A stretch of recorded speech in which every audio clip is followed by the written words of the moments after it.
Usted ha afirmado que es hora de cambiar la estrategia de la seguridad basada en comportamiento. ¿Es que ya no es efectiva? En realidad, los programas de seguridad basada en comportamiento han sido muy efectivos en mostrarnos un camino más científico para cambiar los comportamientos de riesgo de los trabajadores de las industrias de alto riesgo. Sin embargo, en los últimos años parecen haberse desgastado y cada vez su efectividad se ve más limitada. Es decir, los trabajadores cambian su comportamiento, pero por periodos cortos de tiempo y en contextos en los que hay alguien que les exige ese cambio, por ejemplo, un supervisor, un jefe, un gerente, etc. Es decir, el cambio de comportamiento parece no ser perdurable y adicionalmente, con las propuestas de seguridad basada en el comportamiento, se esperaba que el comportamiento se extendiera a todas las áreas de la vida de las personas, pero lamentablemente, en muchos casos se ve que esto no ocurre siempre. Entonces, ¿hemos estado engañados con todos estos programas y nunca han sido efectivos? En realidad no, la seguridad basada en comportamiento sí ha sido efectiva y ha cambiado mucho la cultura HSE de las empresas que han utilizado sus postulados. De hecho, yo he venido trabajando durante los últimos 15 años con estos programas y he podido ver cambios en organizaciones que han trabajado ardua y responsablemente con el tema. Lo que ocurre es que la forma de utilizarlos ha debilitado su esencia. Para empezar, le diré que muchas de las personas que los utilizan y aplican en realidad desconocen sus postulados básicos. Si tenemos en cuenta que estos programas tienen base en la ciencia de la psicología, se esperaría que quien los use para generar cambios en una cultura determinada, pues conozca de forma adecuada las variables que intervienen en la conducta de una persona, en la forma como ella se comporta, por decirlo de alguna manera, de forma riesgosa. ¿Eso significa que solo los psicólogos pueden usar estos programas? Realmente no. La psicología, como las demás ciencias, establece teorías, leyes, postulados y criterios que se cumplen en la mayoría de las personas que conforman una sociedad y luego se publican esas leyes y así el conocimiento se hace público y puede ser utilizado por cualquier persona que lo requiera. Sin embargo, cuando quienes los usan no se toman el trabajo de conocer las bases conceptuales de esas teorías y mezclan conceptos de manera irresponsable con el solo ánimo de conseguir un contrato o mejorar sus ventas, el resultado puede no ser el mejor. De esta forma, y específicamente hablando de seguridad basada en comportamiento, he visto cómo se habla del tema como si fuera una moda. Y desafortunadamente, al igual que la moda, no se puede predecir qué tanto durará su efecto. Entonces usted propone un acercamiento diferente llamado seguridad basada en relaciones.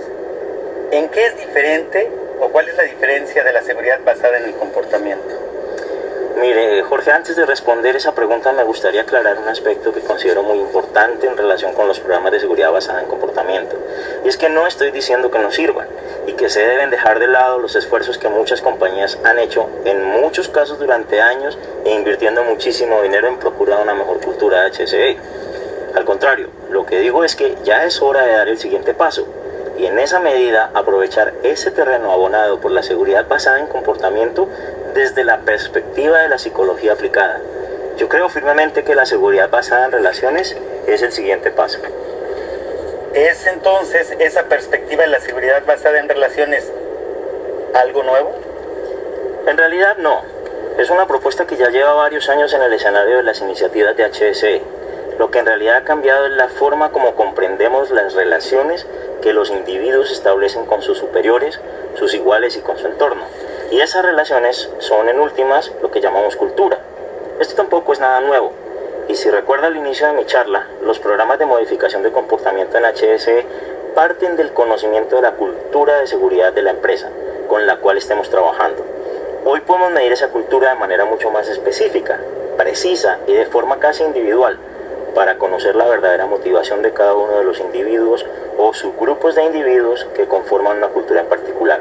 Si conocemos esa cultura realmente, podemos establecer estrategias de intervención efectivas que generen un resultado real en términos de cambio de cultura.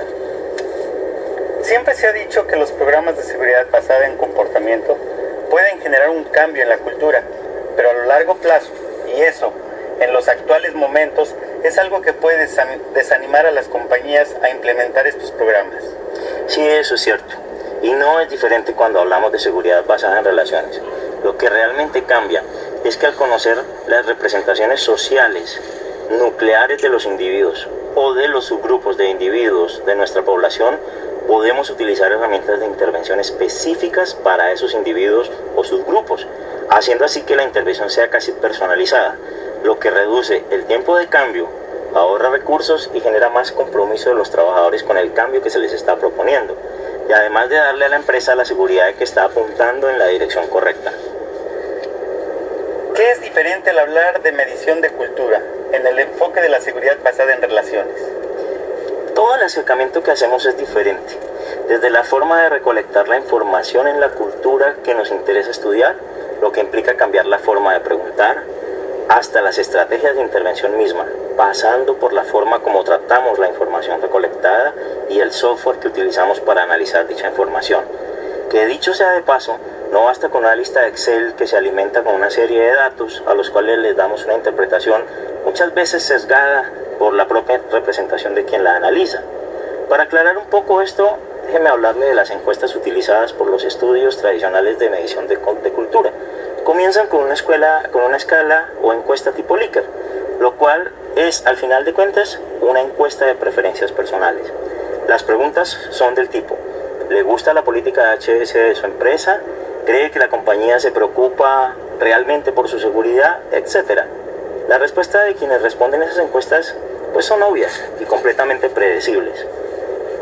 Si quien hace la encuesta, además de utilizar esta herramienta, se conforma con estas respuestas y genera estrategias para lo que ha encontrado con ellas, está apuntando a lo que en la teoría de las representaciones sociales se conoce como representaciones periféricas. Lo que proponemos con mi grupo interdisciplinario es encontrar las representaciones nucleares, que son las que realmente controlan el comportamiento de los individuos. Estas representaciones sociales son las verdaderas razones que influyen en la toma de decisiones, y conocerlas permite generar estrategias de intervención verdaderamente efectivas. Entonces esto me hace pensar que la teoría de las representaciones sociales es nueva. Relativamente. De hecho, la psicología misma es una ciencia joven. Esta propuesta parece como un modelo muy útil y adecuado para responder preguntas acerca de cómo el hombre construye su realidad, y es planteada más o menos hacia el año 79 por Moscovici. Interesante, todas estas teorías que ha mencionado parecen complejas, y en este momento las compañías necesitan soluciones rápidas y sencillas. Usted mismo ha dicho que no hay tiempo para esperar resultados a lo largo del plazo. Sí, Jorge, estamos en una época caótica, en una época de crisis económica, y en efecto las teorías mencionadas son complejas. Pero por eso es que es necesario que su interpretación se haga por expertos. En nuestro caso, contamos con la colaboración de la doctora Idalí Barreto, quien tiene un doctorado en psicología y es una de las pocas expertas en mi país, Colombia, en estos temas. Sin embargo, es necesario que los servicios o estrategias de intervención derivados de las teorías sean sencillos, de clara comprensión, incluso divertidos.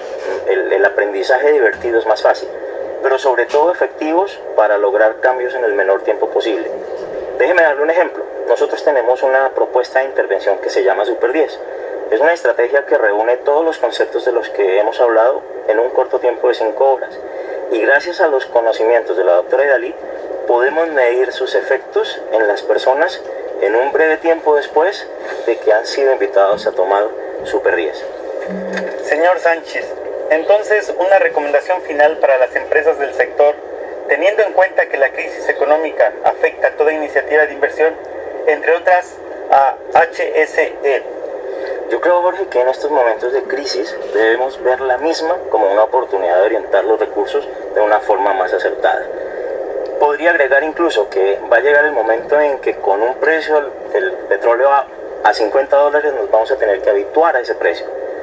Y entonces no podemos permitirnos ensayos con sistemas de dudosos resultados. Sea cual sea la iniciativa que elijan las compañías, deben agotar la investigación para asegurarse de que sus recursos, aunque escasos, están dirigidos a la opción correcta. Interesante, señor Sánchez. Muchas gracias. Gracias a usted, Jorge. Gracias por invitarme.